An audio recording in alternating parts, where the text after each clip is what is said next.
Hello guys, आपका स्वागत है मेरी चैनल कृष्णा फाउंडेशन में। आज आज इस वीडियो में हम जानेंगे हम कैसे इंडियन कोस्ट गार्ड को ज्वाइन कर सकते हैं। ठीक है, तो इंडियन कोस्ट गार्ड के बारे में सबसे पहले जान लेते हैं है क्या, कि इसका एक क्या काम करती है। तो सबसे पहले जो इंडियन कोस्ट गार्ड है, इसकी स्थापना हुई थी 1978 में, after the enactment of Indian Coast Guard act.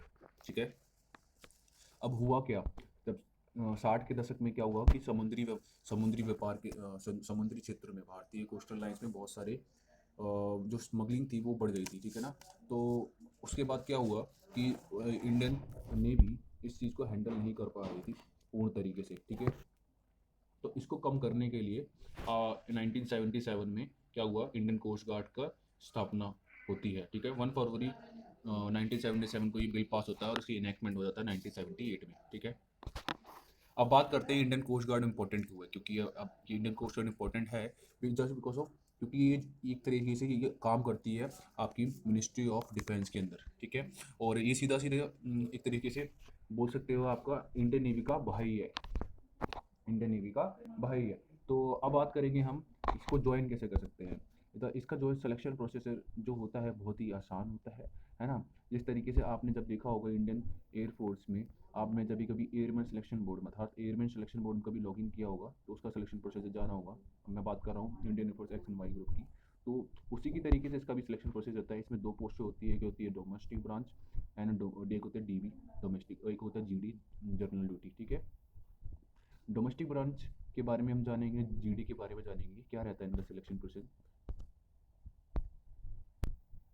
आइए जानते हैं हम कैसे इसको ज्वाइन कर सकते हैं। तो सबसे पहले तो हम जाएंगे इंडियन कोस्ट गार्ड की साइट पर, join Indian Coast Guard dot C DAC dot in पर। ठीक है, ये इसकी ऑफिशियल वेबसाइट, आप जाके विजिट कर सकते हैं। ठीक है, इंडियन कोस्ट गार्ड को आप सबसे पहले यहाँ पे आपको दिख रहा होगा, आपको इस पे करियर अपॉर्चुनिटी, वाई ज्वाइन को छोड़ दीजिए, आप जाइएगा join ICG as Indian Coast Guard as, join Indian Coast Guard as. आप किस तरीके से ज्वाइन कर सकते हैं इंडियन कोस्ट गार्ड को।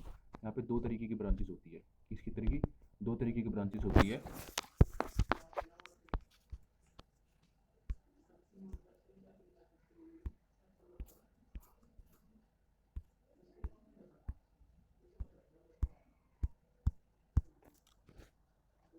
फर्स्ट एज नाविक।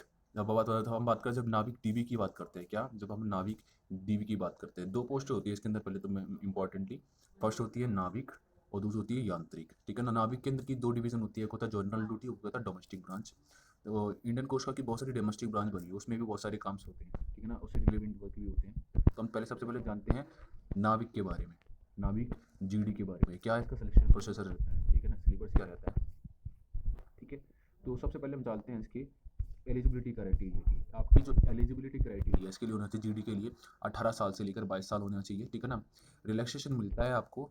ठीक है ना, अगर एस सी एस टी को कैंडिडेट्स को, ठीक है, 3 साल का रिलैक्सेशन मिलता है आपको ओबीसी का। ठीक है, अब आपके लिए जो एजुकेशन क्वालिफिकेशन इसके लिए आपको होनी चाहिए 12th पास।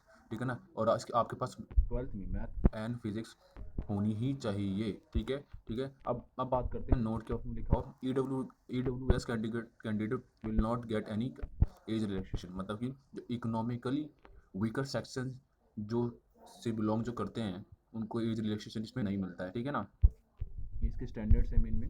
ठीक है, तो इसकी एजुकेशन कैसी होगी, मतलब एजुकेशन क्वालिफिकेशन होगी कि 12th plus math plus physics आपके 12th में होना चाहिए। अब इसका सिलेक्शन प्रोसीजर क्या रहता है। सिलेक्शन प्रोसीजर के लिए आपको सबसे पहले स्टेज 1 होता है। ठीक है, स्टेज वन में क्या रहता है, स्टेज 1 में आपका रिटर्न एग्जामिनेशन होता है। ठीक है ना, इसमें क्या रहेगा, आपका जो पेपर होगा वो 60 मार्क्स का पेपर आता है। ठीक है, कंप्यूटर बेस्ड पेपर होता है, 60 मार्क्स का पेपर आता है। ठीक है ना, और इसके लिए आपको देखो पासिंग क्राइटेरिया दे रखा है 30+20। मतलब कि फर्स्ट स्टेज इसमें आपको बोला गया है कि आपको मिनिमम मार्क्स लाने हैं। अगर जनरल है तो 30 लाने पड़ेंगे, अगर SC ST OBC कैटेगरी से बिलोंग करते हैं तो आपको लाने पड़ेंगे 27 मार्क्स। ठीक है, मैं बात कर रहा हूँ फर्स्ट स्टेज की। ठीक है ना, फर्स्ट स्टेज की, स्टेज 1 की। ठीक है ना, और जो फिर इसकी कट ऑफ अलग से होती है। ठीक है ना, कट ऑफ अलग होती है, पासिंग क्राइटेरिया मार्क्स अलग है कि आपने अगर 30 से मार्क्स आप लिया है तो आप इसके लिए वो हो जाएंगे, एलिजिबल हो जाएंगे। The detail of various sections are as follow. ठीक है, तो आप बात करते हैं इसके जो सेक्शंस है, कौन कौन से सेक्शंस होते हैं। जो सेक्शन जो स्टेज वन है ना, इसमें दो सेक्शंस आते हैं, ठीक है। पहला सेक्शन होता है आपका जो पेपर होता है वो डोमेस्टिक ब्रांच के साथ पेपर होता है, ठीक है ना। 60 मार्क का पेपर होता है जिसके लिए आपको 30 मार्क्स लाना जरूरी है। जर्नल के लिए ST ST OBC के लिए लाना चलिए जरूरी है 27, ठीक है। दूसरा जो पेपर होता है उसमें आपको 20 लाख मार्क्स लाना जरूरी है। ओवरऑल आपको स्टेज वन में 50 मार्क्स से अबव लाना है, ठीक है ना। ये आपका पासिंग मार्क्स होता है, कट ऑफ इसकी वेरी करती है, ठीक है। हम बात करते हैं सेक्शंस वन की। सेक्शंस जो उसका सेक्शन वन होता है उसमें मिनिमम मार्क्स होते हैं 60, ठीक है ना। उसका टाइम ड्यूरेशन होता है 45 मिनट्स। ये आपको जो पेपर होता है ये पेपर होता है आपका डोमेस्टिक ब्रांच का, ठीक है। फिर उसके बाद क्या होता है सेक्शन टू आपका कुछ समय बाद 102 मिनट के बाद सेक्शन टू आपका हेल्ड किया जाता है, ठीक है ना। अब इसमें जो मैथ्स के क्वेश्चंस है, मैथ्स के क्वेश्चंस आते हैं 20 मार्क्स के क्वेश्चंस आते हैं, साइंस के 10 क्वेश्चन आते हैं, इंग्लिश के 15 क्वेश्चंस आते हैं, रीजनिंग के 10 आते हैं, जीके के 5 आते हैं, ठीक है ना। और इसमें बोला गया है कि पासिंग मार्क्स क्या होना चाहिए सेक्शन वन में। आपका आपका अगर आप अनरिजर्व हैं, EWS हैं या फिर OBC कैटेगरी से बिलोंग करते हैं तो आपको आने चाहिए 30 मार्क्स। और अगर आप SC ST से हैं तो आपके आने चाहिए 27 मार्क्स। ये आपका पासिंग क्राइटेरिया है, ठीक है ना। और इसका जो सिलेबस रहता है वो रहता है 10th सिलेबस रहता है, 10th बेसिक पे सिलेबस क्या रहता है वो आगे हम डिस्कस करेंगे, ठीक है ना। अब बात करते हैं सेक्शन टू की। मैक्सिमम और सेक्शन टू में क्या होता है, मैक्सिमम मार्क्स जो होते हैं वो 50 रहता है, ठीक है ना। 50 मार्क्स का पेपर होता है, टाइम रहता है 30 मिनट, आधे घंटे का समय आपको मिलेगा। और minimum total number of question रहते हैं इसमें 50 क्वेश्चन इसमें रहते हैं। इसमें से 25 मार्क्स रहते हैं मैथ्स के और 25 रहते हैं फिजिक्स के, ठीक है ना। तो मैथ्स और फिजिक्स में बहुत इंपॉर्टेंट प्ले करती है अगर आपको GD में सिलेक्शन लेना है तो। और इसमें पासिंग क्राइटेरिया दे रखा है जनरल के लिए EWS को, OBC के लिए 20 एंड कैटेगरी दे रखी है 17 और SC ST के लिए, ठीक है ना। और इसका जो सिलेबस रहता है सिलेबस रहता है ये रहता है 12th का सिलेबस, ठीक है। हमने फिजिक्स में पढ़ा होगा मोशन इन स्ट्रेट लाइन, है ना। बहुत से कंसेप्ट होते हैं ना, मैग्नेटिज्म, है ना, और ग्रेविटेशन पढ़ा होगा, तो ये वही वो सारा आता है, ठीक है ना। मैं कुछ समय में आपको मैं इसका सिलेबस डाल दूंगा, ठीक है। अब बात हो जाए जैसी आपकी कट ऑफ आती है, कट ऑफ जो होती है इसकी कट ऑफ जैसी आपकी बन जाएगी इसके बाद क्या होगा, आपको बोला जाएगा स्टेज टू के लिए, ठीक है ना। अगर आपने कट ऑफ क्लियर कर ली तो क्या होगा, आपका सेकंड स्टेज होता है। सेकंड स्टेज में क्या रहता है, आपको अपनी एडमिट कार्ड की फोटो कॉपी लेके जानी पड़ती है जो है ना, ठीक है ना। और आपको फिर इसमें पहला फेज क्या रहता है, इसके भी पार्ट पहला रहता है फिजिकल फिटनेस टेस्ट, PFT होता है, ठीक है ना। या तो उसके अंदर पास होता है या तो फेल होता है, ठीक है ना। अब इसमें होता है क्या, इसमें होता है आपको 1600 मीटर की दौड़ होती है, ठीक है ना। और आपको 7 मिनट के अंदर कवर करनी होती है, मतलब 7 मिनट्स के अंदर आपको 1600 मीटर की दौड़ कंप्लीट करनी है। 20 स्क्वाट्स होते हैं, उठक बैठक होते हैं, और 10 पुशअप्स होते हैं। All 3 test of PFT are be carried out of continuously. और इसका जो सारा का सारा तीनों के तीनों टेस्ट जो है ना, रनिंग, स्क्वाट एंड पुशअप, ये कंटिन्यूसली होते हैं, ठीक है ना। ठीक है। अब बात होती है बी अब और स्टेज वन स्टेज टू के बात करते हैं। सेकंड सेक्शन में होता क्या है, सेकंड पार्ट में होता ये है कि फिर उसके बाद होगा आपका डॉक्यूमेंटेशन, ठीक है ना। डॉक्यूमेंट वेरिफिकेशन होगा, ठीक है ना। अब देखो जो डॉक्यूमेंट वेरिफिकेशन इसलिए इंपॉर्टेंट हो जाता है कि उसमें कभी कार क्या होता है, हम ना जल्दीबाजी में अपने डॉक्यूमेंट में जो अपने गलतियाँ कर देते हैं, पिताजी अपने फादर का नाम गलती कर देते हैं, मम्मी का नाम गलती करते हैं, तो वो क्या करते हैं, तो इंडियन कोस्ट गार्ड ना पहले क्या होता था, इसका सिलेक्शन प्रोसेस ऑफलाइन रहता था। आपको क्या कहता था, वैकेंसीज निकलती थी, आपको भरना होता था। आप क्या होता था, जैसे जिस तरीके से एयरफोर्स कंडक्ट करता ना ऑल इंडिया लेवल पे, इस तरीके से इंडियन कोस्ट गार्ड इसी साल से 2021 से उन्होंने ऑल इंडिया लेवल पे वैकेंसी निकालना शुरू कर दिया है। तो ये शुरू से ही अब डॉक्यूमेंट वेरिफिकेशन में स्ट्रिक्ट रहा है, ठीक है ना। इसलिए मेरा एक भाई था, उसने इसका पेपर दिया था, उसने गलती से क्या करता, उसने अपने उसकी मम्मी के नाम के पीछे ना सरनेम नहीं था, और उसने अपने नाम के अब जब उसने फॉर्म फिल करा, अपने डॉक्यूमेंट भेजे, तो उसने क्या करा, उसने उसके अंदर अपना मम्मी का नाम के पीछे सरनेम लगा दिया। तो क्या हुआ, जब उसका सारा स्टेज क्लियर हो गया और he was the top in, उसने टॉप किया था फिजिकल PFT में, तो उसका क्या हुआ, डॉक्यूमेंट क्या करा, डॉक्यूमेंट उसको बाहर कर दिया, ठीक है ना। तो ये कंफर्म कर लीजिएगा जब भी आप कभी PFT देने आए कि आपने जो मेंशन करा था और जो आपके पास डॉक्यूमेंट है उसमें सही डिटेल्स है या नहीं है, ठीक है। अब आता है रीअसेसमेंट होता है, फिर दोबारा इसका रीअसेसमेंट किया जाता है कि आपकी परफॉर्मेंस कैसी रही थी, ठीक है ना। ये आपके काम का नहीं है, अब इसको ख़त्म कर दिया गया है, ठीक है ना। और ये इसके बारे में ज़्यादा जानने की जरूरत है नहीं, ठीक है। अब होते हैं इनिशियल मेडिकल, पहले होता है इनिशियल मेडिकल होगा, ठीक है ना। अब आपको मेडिकल होगा, जैसे कि आपने क्या कहते हैं, आपने पास कर लिया, फिर आपको क्या होता है, आपको जाना होता है INS चिल्का। INS चिल्का से सुना होगा, चिल्का होती है, चिल्का के बारे में बहुत सुना होगा। तो चिल्का है भारत की सबसे बड़ी खारे पानी की लेक है, ठीक है ना। और कहाँ एग्जिस्ट करती है मुझे बताइएगा, ठीक है ना। वो ठीक है। और फिर अगर इसमें दो चीज़ होता है, या तो आपको ग्रीन कार्ड मिल जाएगा या फिर आपको रेड कार्ड दिखा दिया जाएगा, ठीक है ना। ग्रीन कार्ड दिया फिर आपको री मेडिकल के लिए बुलाया जाएगा। मोस्टली जो क्रेडिट्स होते हैं वो आई के अंदर, आई नॉकनीज हो गया, और जो डेंटल पॉइंट्स होते हैं उसके अंदर बाहर कर दिए जाते हैं। मिनिमम आपके पास 14 डेंटल पॉइंट्स होने ही चाहिए। ये आपका जितनी भी एयरफोर्स हो गया, चाहे आपका इंडियन कोस्ट गार्ड हो गया, नेवी होगा, डेंटल ये ज़्यादा स्ट्रिक्ट रहती हैं चीज़ें, है ना। मेडिकल्स में आपका जो चेक करते हैं वो आपका चेक करते हैं, वैक्स चेक करते हैं, ठीक है। वैक्स हो गया, आई कितनी है, आई आपकी 6/6 से 6/9 होनी चाहिए, कि कंपलसरी बताया गया इंडियन कोस्ट गार्ड में। और चश्मा लगा के आपकी चश्मा लगा के नहीं पता मुझे, मैं आपको भी बताऊंगा इसके बारे में, ठीक है। अब स्टेज 3 क्या रहता है, ये आपकी परफॉर्मेंस बेस करता है कि स्टेज 1 में कैसा परफॉर्मेंस रहा, स्टेज 2 में क्या परफॉर्मेंस रहा, ठीक है ना। फिर दोबारा आपका क्या करेंगे, डॉक्यूमेंट वेरिफिकेशन करते हैं। एक बार करने के बाद जिस दिन आपकी रिपोर्टिंग होती है ना, उस दिन करेंगे दोबारा के दोबारा, ठीक है ना। आप क्या करते हैं, फाइनल मेडिकल होता है इसके बाद दोबारा INS चिल्का पे फाइनल मेडिकल होता है। उसके बाद क्या होता है, आपकी मेडिकल आपकी जो क्या कहते हैं लिस्ट आती है। इसके बाद फाइनल मेडिकल की बात आती है, फिर सबमिशन ऑफ ओरिजिनल डॉक्यूमेंट, फिर आपको अपने ओरिजिनल डॉक्यूमेंट वहाँ पे सबमिट करने होते हैं, समझे। और उसके बाद क्या होगा, आपको क्या करेगा, आपको स्टेज 4 के लिए बुला दिया जाएगा, सबमिट ऑल। इसमें क्या होता है, आपको सारे के सारे डॉक्यूमेंट सबमिशन कराने पड़ते हैं, है ना। Government will be carried out the Indian Coast Guard candidate will be terminated from service if the document are reported as the genuine by the respective. अगर आपके जेन्युइन नहीं निकले डॉक्यूमेंट, तो आपको उसी टाइम पे आपका कैंडिडेचर टर्मिनेट कर दिया जाएगा। ये भी बोला है सब कुछ, सही होता है, सच बात है। और 2 साल का आपको क्या रहता है, ट्रेनिंग पीरियड ही रहेगा। इसके अंदर आपको आपके ट्रेड से रिलेटेड जितनी भी काम होते हैं वो सिखाए जाते हैं, ठीक है ना। अब आपको इसमें क्या होता है, आपको किस स्विमिंग सिखाई जाती है, ठीक है ना। All the original documents found और genuine during the document verification stage 4 any other condition as prescribe, ये आपके जानने के लिए अच्छी नहीं है, ठीक है। अभी बात कर ली हमने GD की, ठीक है। अब हम बात करेंगे डोमेस्टिक ब्रांच। तो DB से जाने से पहले आपको हम थोड़ा सा सिलेबस भी डिस्कस कर लेते हैं GD का, ठीक है। सिलेबस इसका आपको पता ही है, ये आपकी साइंस आती है, नेचर ऑफ द मैटर, यूनिस प्लैनेट्स आता है ना, सोलर सिस्टम के बारे में पूछा जाता है पूरा का पूरा, है ना। मैथमेटिक्स में आपको कोई अलजेब्रिक आइडेंटिटीज पूछा जाती है, लाइनियर इक्वेशन पूछी जाती है, पॉलिनॉमियल्स इक्वेशन पूछी जाती है, ट्रिग्नोमेट्रीज होती है, ट्रिग्नोमेट्री आइडेंटिटीज होगी, cos theta sin theta tan theta, है ना। इससे रिलेटेड सारी क्वेश्चन, सिंप्लीफिकेशन आती है ना, रेशियो एंड प्रोपोर्शन आते हैं, है ना। तो इससे रिलेटेड सारे के सारे क्वेश्चन आते हैं। इंग्लिश में आपका पैसेज आता है, प्रपोजिशंस आते हैं, करेक्शन ऑफ सेंटेंसेस आता है, एक्टिव और पैसिव वॉइस आता है, ठीक है।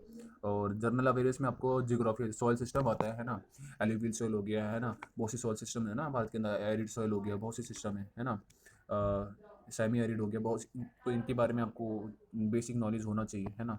रीजनिंग में आपको स्पेशल न्यूमेरिकल रीजनिंग आना चाहिए, मतलब कि सोशल एबिलिटी और सीक्वेंस टेक्स्ट आना चाहिए, स्पेलिंग आना चाहिए, कोडिंग एंड डिकोडिंग आना चाहिए। कोडिंग डिकोडिंग से ज़्यादा क्वेश्चन पूछे जाते हैं इसमें, ठीक है। रीजनिंग के अंदर एम्बेडेड फिगर भी आता है, तो उसके बारे में इसका पूरा का पूरा सिलेबस बताऊंगा मैं आपको, ठीक है ना। आप फोर्स एंड ग्रेविटेशन रहता है साइंस के अंदर, है ना। न्यूटन्स लॉ रहता है, थ्री लॉज ऑफ न्यूटन्स पूछे जाते हैं, है ना। Heart, temperature, metals, non metals, carbon and its compound, measurement and science, sound and waves, motion and atomic structure को जाता है। एटॉमिक स्ट्रक्चर में क्या पूछेंगे, आपको इलेक्ट्रॉन्स के बारे में पूछेंगे, न्यूट्रॉन्स के बारे में, प्रोटॉन्स के बारे में ज़्यादा पूछते हैं ना। रदरफोर्ड मॉडल के बारे में पूछा जाता है, बहुत से मॉडल्स हैं इसके बारे में दे रखे हैं, तो उनके बारे में आपको उससे रिलेटेड, तरबूज मॉडल किसने पेश करा, है ना, तो वही उससे ज़्यादा कुछ ये क्वेश्चन आते हैं। इंटरेस्ट, प्रॉफिट एंड लॉस, ठीक है। अब चलो अभी साइंस की बात कर लेते हैं, ठीक है ना। तो यही इंपॉर्टेंट टॉपिक्स है आपके साइंस के अंदर, ठीक है। मैथमेटिक्स के अंदर आपको जो सेक्शन 1 है उसके अंदर ये आपका रहता है, आपका आपको कहते हैं सिंपल, और आपको ये पहले तो ये हो गया, वेट अ मिनट, हाँ। आपका रहेगा, मैं बात कर रहा था यहाँ पे, देखो ये अगर ऊपर आप देख पा रहे हो, ये था आपका ये सेक्शन था, ये आपका एडवांस मैथमेटिक्स है, ये था आपका एडवांस मैथमेटिक्स है। इससे सिलेबस बाहर नहीं जाएगा, इससे बाहर क्वेश्चन नहीं आएंगे, इतना मुझे पता है, ठीक है। इससे बाहर क्वेश्चन आ ही नहीं सकता।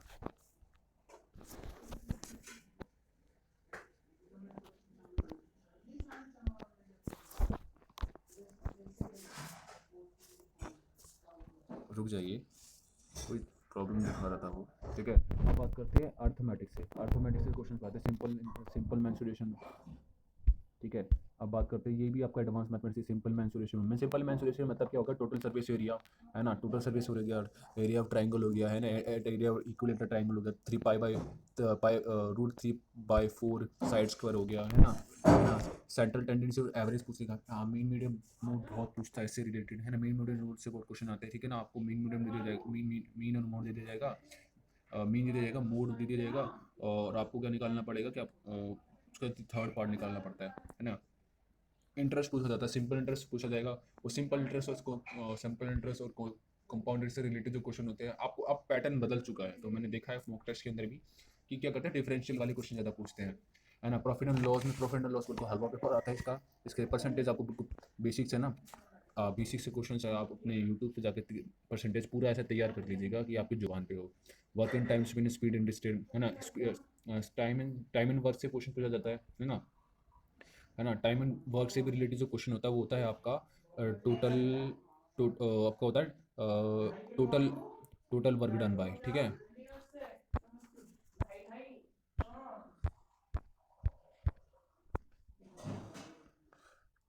ठीक है, ठीक है। और इसका time and speed and distance से पूछे जाते हैं आपके ट्रेन से रिलेटेड कंसेप्ट जितने भी होते हैं ना।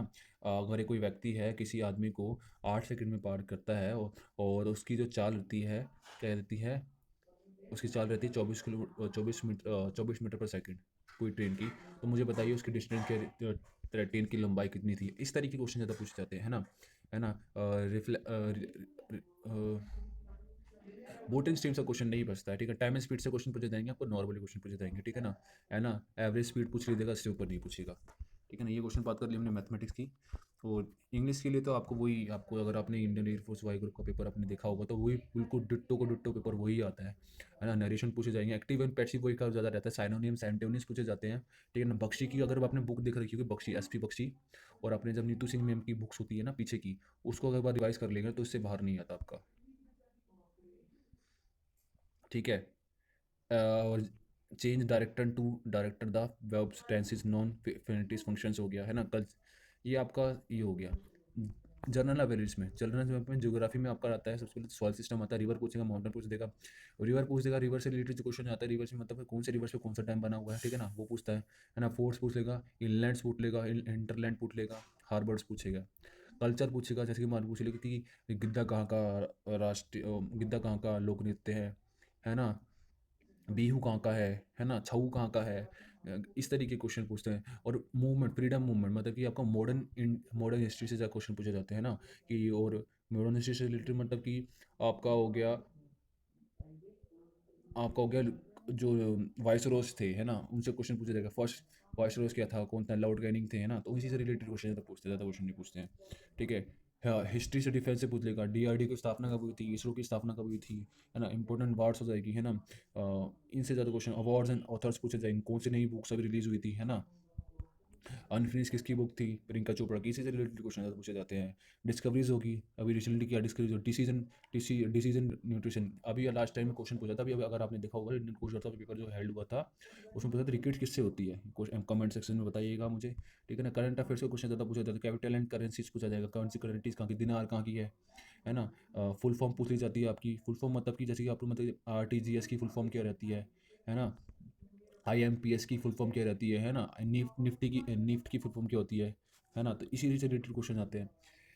इमिनेंट पर्सनालिटी, अभी रिसेंट डेथ किसी होती है, उनसे क्वेश्चन पूछ जाती है। National birds, national elements, sports पूछे जाते हैं, फ्लावर्स, एंथम्स पूछे जाते हैं, है ना। गीतांजलि की रचना किसने करी, सुबह है, किसने की थी, रविंद्रनाथ टैगोर, फर्स्ट आई देखा, ठीक है ना। इसी से क्वेश्चन पूछे जाते हैं। वंदे मातरम कहाँ से डराइव किया गया, चैंपियनशिप, ये स्पोर्ट्स से, ये स्पोर्ट्स है। ये सेक्शन दे रखे हैं, इससे बाहर नहीं पूछा जाएगा आपको, इससे कर लीजिएगा। यूट्यूब पे बहुत सारी वीडियोज कंटेंट्स दे रखा है, तो उससे बाहर नहीं आता है आपका, ठीक है। रीजनिंग के लिए आपको मैं बता रहा हूँ, एनोलॉजी, एनालॉजी हो गया, एनालॉजी हो गया, है ना, सादृश्यता जिसे बोलते हैं, और एनालॉजी हो गया। और आपका सीरीज से क्वेश्चन पूछा जाता है, नंबर सीरीज से, फाइंडिंग नंबर से पूछा जाता है ना, है ना। और आपका डिक्शनरी वर्ड्स हो गया, आप उससे क्वेश्चन पूछे जाते हैं, है ना। और आपका वर्ड रिलेशन से हो गया, है ना। क्लॉक से नहीं पूछे जाते इसमें, ठीक है ना। क्लॉक से ज़्यादा क्वेश्चन नहीं, कोडिंग डिकोडिंग से क्वेश्चन जरूर आते हैं, है ना। और इम्बेडेड फिगर से पूछे जाते हैं, नॉन वेरिएबल में रीजनिंग में जो इम्बेडेड फिगर होता है उससे पूछे जाते हैं। काउंटिंग फिगर पूछे जाते हैं कि ना, ट्राइंगल्स, बहुत सारे ट्राइंगल्स को मिक्स करके दे देंगे, उसमें पूछेंगे कि ट्राई कितने ट्राइंगल्स है, बहुत सारे सर्कल के बहुत सारे पिक्चर दे देंगे, उसमें बता देंगे, पूछा जाएगा कि आप कितने सर्कल्स है, ठीक है। अब आते हैं सेक्शन 2 में। सेक्शन 2 में होता है, जैसे कि बताया कि मैंने 25 मार्क्स फिजिक्स के आते हैं, 25 मार्क्स का पेपर होता है आपका। 25 नंबर उसमें आते हैं फिजिक्स से, और 25 नंबर आते हैं मैथ्स से।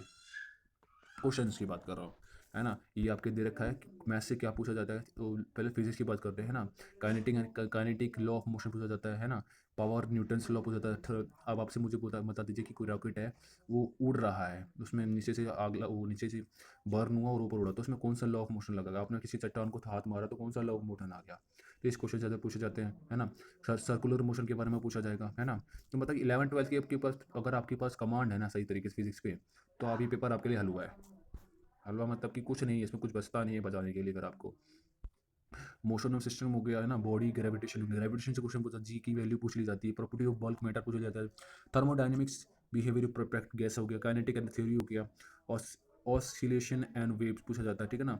Electrostatics, current, electricity, magnetism, effect of current and electricity, अगर आपने 10th में पढ़ा होगा था ना, करंट एंड इट्स इफेक्ट, तो वही पूछा जाता है 10th का ये है ना। Optic, dual nature of matter पूछा जाता है, radiation, atom and nuclear radiation के बारे में पूछा जाता है। ये आपका टॉपिक्स हो गया। और इलेक्ट्रॉनिक डिवाइस कम्युनिकेटिंग सिस्टम के बारे में पूछा जाता है। ये आपका हो गया फिजिक्स से। अब मैथ्स से क्या पूछा जाएगा। मैथ्स से 25 जो क्वेश्चन है, तो मैथ्स से क्या पूछा जाता है, देखो उसमें बहुत सारे क्वेश्चन होते हैं। तो सबसे पहले पूछा जाएगा ट्रिग्नोमेट्रिक फंक्शन पूछा जाएगा। उसमें ट्रिपलेट्स का बहुत इंपॉर्टेंट है। ट्रिपलेट्स अगर आपकी दिमाग ट्रिपलेट्स जो है, अगर आपने CSSL का पेपर देखा होगा, उसमें ट्रिपलेट्स जो होते हैं, ट्रिपलेट से क्वेश्चन ज़्यादा पूछे जाते हैं ना। बेसिक जो होते हैं, अगर आपने वो क्लियर करके जा रखे हो ना एग्जाम में, तो आपका पेपर आ जाएगा, ठीक है ना। वो ट्रिपलेट उसी से क्वेश्चन आते हैं। ट्रिग्नोमेट्रिक आइडेंटिटीज होगी, ट्रिपलेट्स दे देंगे, है ना। आपको sine square theta plus sine square theta की से रिलेटेड प्लस इक्वल टू क्या होगा, उससे क्वेश्चन ज़्यादा पूछे जाते हैं ना। तो मतलब ये थोड़ा बेसिक नहीं होता, इसमें थोड़ा एडवांस रहता है, मॉडरेट पेपर नहीं रहता, स्टैंडर्ड रहता है। एल्जेब्रिक आइडेंटिटीज आ जाएगा। एल्जेब्रिक आइडेंटिटीज में समझ पा रहे हो ना आप, कि आपको अगर ये क्वेश्चन पूछा गया था, X cube plus 1/, X cube equal to 5 है, तो मुझे बताइए एक्स प्लस 1/x कितना होगा। या फिर ये पूछ लेगा एक्स प्लस 1/x 1 है, तो x cube plus 1 by sorry, अगर एक्स प्लस 1/x 1 है, तो x cube plus 1/x cube कितना होगा, ये पूछ लिया जाता है। तो ये क्वेश्चन पूछे जाते हैं ना। तो 3 क्यूब इसका फॉर्मूला होता है k³ प्लस 3k, है ना, यही फॉर्मूला होता है। ये क्वेश्चन होते हैं। क्वाड्रेटिक इक्वेशन ये आपको दे रखा है, ठीक है ना। क्वाड्रेटिक इक्वेशन से मुझे नहीं लगता कोई पेपर ज़्यादा चाहता होगा, है ना। बायनोमियल थ्योरम पूछी जाती है ना। मैट्रिक्स क्वेश्चन आते हैं, डिटर्मिनेंट्स आते हैं, मैट्रिक्स बायनोमियल थ्योरी आती है, इनइक्वालिटी आती है ना। कॉम्प्लेक्स नंबर आती है ना। सिंप्लीकेशन से question, vector and theory dimensional theory, vector से question, vector of and 3 dimensional three geometry, ठीक है ना। 3D ज्योमेट्री के बारे में पूछा था, 3D समझते हैं ना आप, उससे बारे में पूछेंगे, है ना। और लीनियर प्रोग्रामिंग के क्वेश्चन, कोऑर्डिनेट ज्योमेट्री पूछी जाती है, स्ट्रेट लाइन, है ना, इंट्रोडक्शन 3 डायमेंशनल थ्योरी, कैलकुलेशन पूछी जाती है, कैलकुलेशन क्वेश्चन पूछे जाते हैं। कैलकुलेशन एक बार देखा था, इस बार का जो पेपर था वो थोड़ा लेंदी था। मैंने जब रिव्यू देखा तो जो GD का पेपर था थोड़ा लेंदी था। मैथमेटिकल रीजनिंग प्रोबेबिलिटीज होगी, उससे ज़्यादा कुछ रिलेशन एंड फंक्शंस पे कुछ क्वेश्चन आते हैं इसके, ठीक है। ये हो गया आपका मैथ का, और ये खत्म हो गया सेक्शन 2, ठीक है।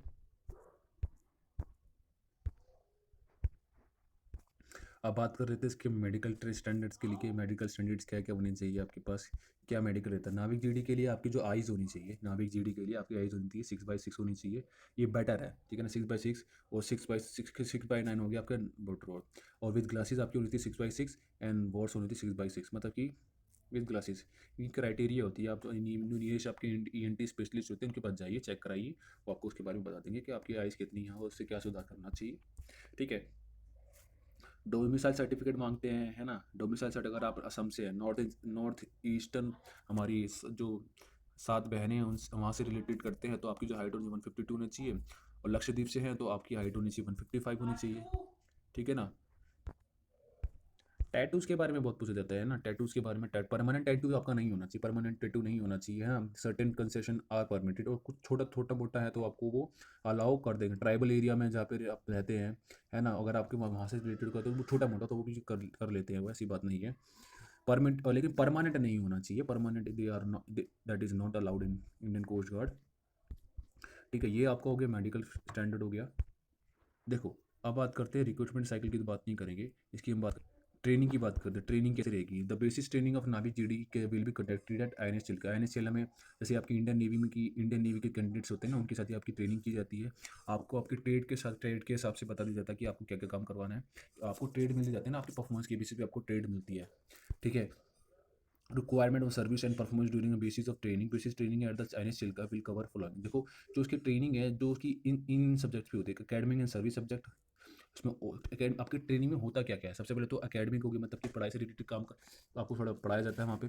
स्पोर्ट्स एक्टिविटी होती है, आउटडोर ट्रेनिंग होती है ना, जिसमें आपको परेड सिखाई जाती है, सेलिंग सिखाई जाती है, मार्च सिखाई जाती है, ड्रिल सिखाई जाती है ना, क्रॉस कंट्री फायरिंग भी सिखाई जाती है। और डी आता है आपको service oriented activity including maintenance of equipment. कैसे किस तरीके से आपको जो इक्विपमेंट्स उनको मेंटेन करना है। लिविंग स्पेसिस और ट्रेनिंग एरिया, ठीक है ना। ड्यूरेशन ऑफ ट्रेनिंग भी रहती है 21 वीक। 21 वीक समझते हैं, 4 4 5 20, मतलब कि 5 साढ़े 5 महीने की आपकी ट्रेनिंग रहती है, ठीक है ना। ये हो गया आपका ट्रेनिंग पीरियड। पे एंड अलाउंसेस। पे एंड अलाउंसेस क्या रहता है, देखो पे एंड अलाउंसेस, पे एंड अलाउंसेस में आपकी बात करते हैं। अगर आप जीडी के लिए अप्लाई कर, जनरल ड्यूटी के लिए आप करते हैं, आपको जो पे स्केल रहता है वो 33 पे स्केल रहता है। इनिशियली आपको जो मिलती है, जैसे आप ज्वाइनिंग करेंगे तो 21,700 रुपये आपको इन हैंड मिलती ही है, ठीक है ना। और pay of allowances are subject to change as per the government directly issue from the time and time. और ये जो पे एंड अलाउंसेस है सारा का सारा चेंज होता रहता है। बेनिफिट्स में आपको रहती है free ratio clothing as per, पहले पहले तो कपड़े तो आपको फिर भी से पता से मिलते ही हैं। और आपको क्या कहते हैं, मेडिकल ट्रीटमेंट के लिए आपको फैसिलिटीज़ मिलती है। Government accommodation, self and family nomination licence fee, है ना। आपको कोई भी काम करा रहे हो तो गवर्नमेंट काम कर रहा है तो आपको छूट मिलती है। और आपको जो 45 दिन की आपको लीव मिल सकती है, छुट्टी मिल सकती है। और 8 दिन की आपको कैजुअल लीव मिल सकती है, ठीक है ना। LTC आपको ट्रैवल कंसेशन मिलता है ना, जब भी कहीं जाओगे तो आपको ट्रैवल कंसेशन मिलेगा। Family and department parents are per rules. Contributory person scheme and the gratuity on retirement, ठीक है ना। पॉसी पेंशन स्कीम में उसका भी लाभ आपको मिलता है ना। कैंटीन की फैसिलिटीज़ रहती है, कैंटीन बहुत, है ना। ECHS मेडिकल फैसिलिटी रहती है आपको रिटायर, अगर आप रिटायर हो जाते हैं उसके बाद भी आपको मेडिकल फैसिलिटी मिलती है। इंश्योरेंस कवर मिलता है लगभग आपको 50 लाख का, अगर आपकी है ना पर्सनल की। ये आपका हो गया मेडिकल बेनिफिट्स गया। अब आपके जो करियर प्रोग्रेस, आपकी जो प्रमोशन होता है, देखो सबसे पहले आता है नाविक। नाविक सबसे, जब आप रिक्रूट करोगे, तब आपका, जब आप ज्वाइन करते हो तो आपके बाद सबसे पहले आपकी रैंक होती है नाविक। फिर उसके बाद आता है उत्तम नाविक, प्रधान नाविक, अधिकारी, उत्तम अधिकारी, प्रधान अधिकारी। ये 5 स्टेज, ये आपके जो 6 स्टेजेस समझ लीजिए। नाविक, उत्तम नाविक, प्रधान नाविक, अधिकारी, उत्तम प्रधानिक। और जैसे जैसे आपको प्रमोशन मिलेगा वैसे आपकी जो सैलरीज होती है वो भी आपका हो जाएगा। प्रधान नाविक, आपका उत्तम नाविक, अगर नाविक से आपको उत्तम नाविक बनना है तो 5 साल का आपका एक्सपीरियंस होना चाहिए। उत्तम नाविक तो, और उत्तम नाविक से अगर आपको प्रधान नाविक बनना है तो 4 साल का आपका एक्सपीरियंस होना चाहिए, अपने उस पोस्ट पर काम कर रहा ही होना चाहिए। प्रधान नाविक अगर आपको बनना है तो आपको 3 साल का होना चाहिए। अधिकारी बनना है तो आपको 3 साल होनी चाहिए। और अगर अधिकारी से उत्तम अधिकारी बनना है तो 4 साल का आपका उस ट्रेड में, उस ट्रेड में आपका एक्सपीरियंस होना चाहिए। और उत्तम अधिकारी से प्रधान अधिकारी बनना है तो आपको 3 साल का उस उत्तम अधिकारी के रूप में 3 साल आपको कार्यरत रहने चाहिए। और जो आपकी ड्यूटी रहती है वो आपकी ट्रेड्स होती है, वेरियस ट्रेड्स होती है ना, उससे रिलेटेड आपको काम करना होता है। ट्रेड्स मतलब कि ट्रेड होती हैं, काम्स होते हैं, बहुत सारी ट्रेड होती है। इंडियन कोस्ट गार्ड में बहुत सारी ट्रेड होती है, जैसे कि इंडियन एयरफोर्स में 3 आर्मी होते हैं, इसी तरीके से इंडियन कोस्ट गार्ड में बहुत सारी ट्रेड होती है। ट्रेड वाइज आपको काम मिलता है ना। और आपकी ट्रेड मिलती है आपके परफॉर्मेंस बेसिस पे, आपकी परफॉर्मेंस कैसी रहती है ट्रेनिंग के दौरान। आई होप कि आपको ये वीडियो पसंद आया होगा। अगर पसंद आए तो अच्छी वीडियो को लाइक कर दिए, सब्सक्राइब कर दिए, शेयर करना ना भूलिए, ठीक है ना। साथ साथ आपको कमेंट कर दीजिएगा कि वीडियो कैसे लगी आपको। और ठीक है, जितना हो सके वीडियो को स्प्रेड कर दीजिए। थैंक यू एंड वीडियो देखने के लिए धन्यवाद।